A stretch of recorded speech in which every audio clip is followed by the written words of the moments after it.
Hi, this is Dr. Sanchez. We're back once again to talk about this issue of career stress and burnout and how it may be impacting your confidence. This is part two of this series.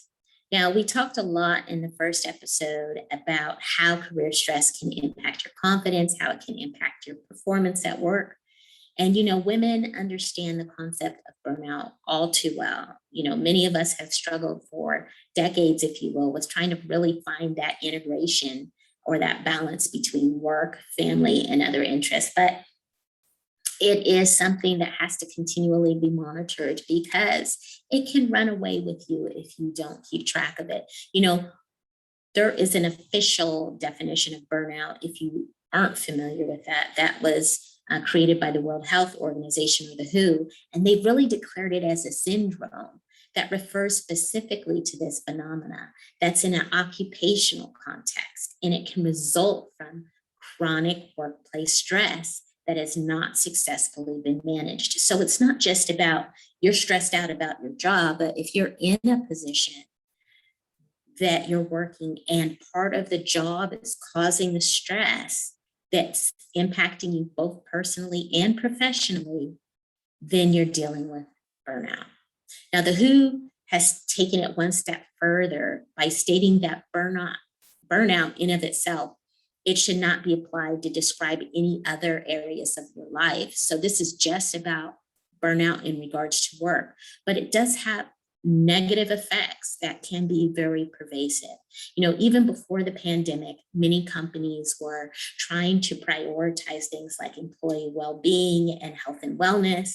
But even with these efforts, many leaders, especially women leaders, are still largely unprepared to be able to deal with burnout and how it shows up and the types of risks that it poses to your health and even your work performance. So I think it's important for you to work on ways that you can increase your self-awareness as a woman leader so that you don't succumb to burnout and you don't succumb to work-related stress.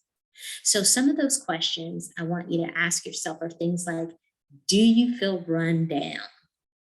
Do you feel run down? Are you feeling out of control in your personal or professional life? Well, if that's the case, you're not alone, because burnout is a crisis. It's a crisis that's happening in the United States, and many companies in the US are attributing over $300 billion a year in lost revenue to things like dollars being spent on healthcare bills, missed work days, and attrition. So burnout is a real phenomenon. It is a real thing. And if you're feeling burnout, today's episode is for you. So I've shared a lot of times before about my own experience with stress and burnout, and I'm going to share just a little snippet here today because I think it's going to help you. But many years ago, when I was working in corporate at a senior level management position, I was working at a very high level, managing a number of different responsibilities and opportunities that were coming my way. It was one of these things that it went from being a great job to start with, where we had regimented hours and I could anticipate my time off and I enjoyed what I was doing, to being something that had a mushroom effect. And that was primarily in response to the missions that were changing within the organization. There was also a lot of turnover, a lot of attrition, if you will. I think I'd shared, during the 10 plus years that I worked for that organization, in a 3-year period, I had a change of supervisor 5 times within a 3-year period. There was that much turnover. And so for me, as a person that was working in this hierarchical line of administration and then having a number of people underneath me, it was important to be able to have not just that cognitive and professional resolve where people could feel like they could trust you and be led by you, but also you had to be quite resilient, right? And so there was a time that I realized that I had hit my limit. But unfortunately, it came when I was working 80 plus hour weeks. I was on call. I had a number of different irons in the fire at any given time, managing multiple responsibilities and hundreds of employees, and I was exhausted. And so for me, stress and burnout was showing its ways in ways that I didn't readily recognize. One of those ways that it was showing its head was that a job that I had previously loved, even aspects of the job that I previously loved, I was starting to dread, and I wanted to avoid these aspects. I started envisioning myself working other places and doing other things because I felt like I was overwhelmed and it was too much, but I didn't put that language to it. I had a lot of fatigue. I never felt like I could ever turn it off. The job, I could never turn the job off or the responsibilities off. That was another telltale sign. Also, I was very isolated, not just in the position where you didn't feel like you could be open and disclose with others just because it was a corporate kind of environment, but I felt very isolated or siloed, if you will. And so it didn't feel like it was a safe place to be able to share those types of feelings or expressions of being burnt out. So a lot of it was things that I was stuffing, right? I wasn't verbalizing it to my family because I was very compartmentalized. What happened at work, and home was home. But it still was impacting me nonetheless. I also found myself getting sick, missing deadlines, not because I couldn't make the deadline, but some of it was procrastination. And, there was always something to do. It was never undone. But out of just the feeling of being overwhelmed, I found myself delegating more, which wasn't necessarily a negative thing because I before had my hands in too much, but then delegating to the point that I just didn't care anymore. And that's where we get back to the lack of motivation. I wasn't tied to the outcome of anything that I was delegating. And so sometimes what would happen is something would slip through the cracks and a deadline would be missed. But the reality was the situation was untenable and it was impossible to be done. But yet I felt compelled to always deliver because there really was no option given to us to not deliver. And really it was just the expectations of the organization were unreasonable. They were absolutely unreasonable, and it was a toxic organization.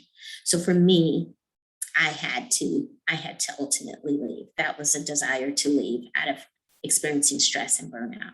But that's probably the worst case scenario. Some of you are probably a lot smarter than me and a lot more aware and maybe even take better care of yourselves. But for those of you who maybe have had experience similar to mine, or you're experiencing that now, you may not be aware of the telltale signs. So I want to talk about, just briefly, 4 suggestions that I would recommend to help you really take back control of your career. Because this isn't just about feeling like you're going down that rabbit hole of stress and burnout, but this is also feeling as though to a certain extent you have no control over your career as far as the trajectory and where it's going, or even being able to control what's happening to you right now. So the first suggestion that I would say is relax and recharge. That's absolutely primarily number one. If it means that you've got to take a couple of days off or carve out some time away, or take 30 minutes a day or something, really take a lunch, don't eat at your desk. Like, you have to have some time to relax and recharge, to be able to reboot yourself, not just for the purpose of being able to set appropriate boundaries around your time, but also for your own health and mental wellness. 2, I would say that think about how you manage your brand, okay? Because I think that your professional brand is an extension of you. And if you're succumbing to stress and burnout, that means your brand is being impacted. So think about all times how you're managing your brand. And is it allowing you to maintain that sense of leadership presence and professional branding? People want to have this picture of you, how you deliver, how you show up in a way that's valuable to the organization or industry. So if you're stressed and you're burned out, it's likely that your professional brand is being impacted. So think about it that way. The third thing is, I would suggest managing that inner critic. If you're being overly critical of yourself, or you find yourself thinking quite negatively about your performance, your own self, or comparing yourself to others in a way that is not productive to you, you've got to manage that inner critic, because this is where I'm saying that the stress starts to take over, the burnout starts to take over, and you may lose track of who you are in the situation and how you bring value. And when you're not clear on who you are and how you bring value, then you are more willing to say yes to things than you should say no. And so your boundaries get blurred, your perception of yourself gets blurred, and you end up not having a realistic sense for who you are as a professional and why you're so valuable. And so you're less able to speak out and up for yourself. So make sure that you manage that inner critic by all means. And then the fourth thing that I would suggest is to not overlook the importance of being strategic in your thinking, because this brings you right back to, why am I doing this? If in my example, I had my hands in so many different things because the environment was requiring it to some extent. Some of it was self-manufactured, where I felt I had to be so that I could be more visible, but a lot of it was unnecessary. At the end of the day, strategic thinking comes down to, can you not just see how you're performing in your position, but can you see across the professional landscape of the organization? Do you have that idea about how what you're doing is instrumental in how the organization works, and being able to anticipate what the organization needs at someone at your level or the next level up, wherever it is that you're trying to go? And if you find that it's not purposeful for you to be engaging in these number of activities that are not going to benefit you in a professional sense, then this allows you to be able to, again, assert that boundary. So strategic thinking is very important. And this can also relate to the types of relationships that you develop with people, the types of relationships that you maintain, those that are draining of you, helping you to remain strategic and purposeful around your actions and relationships is going to help you to get back in control of your career and help you really be able to manage that feeling of stress and burnout. So those are my 4 suggestions. Number 1, relax and recharge. Number 2, manage your professional brand that allows you to maintain leadership presence in your professional brand. Number 3, manage the inner critic. And number 4, remain strategic in your thinking. So I know I said a lot here today. I hope that this episode has been helpful to you. My name is Dr. Sanchez. I'll see you next time. And take care of yourself, and stay tuned, because there's more to come. Take care. Bye-bye.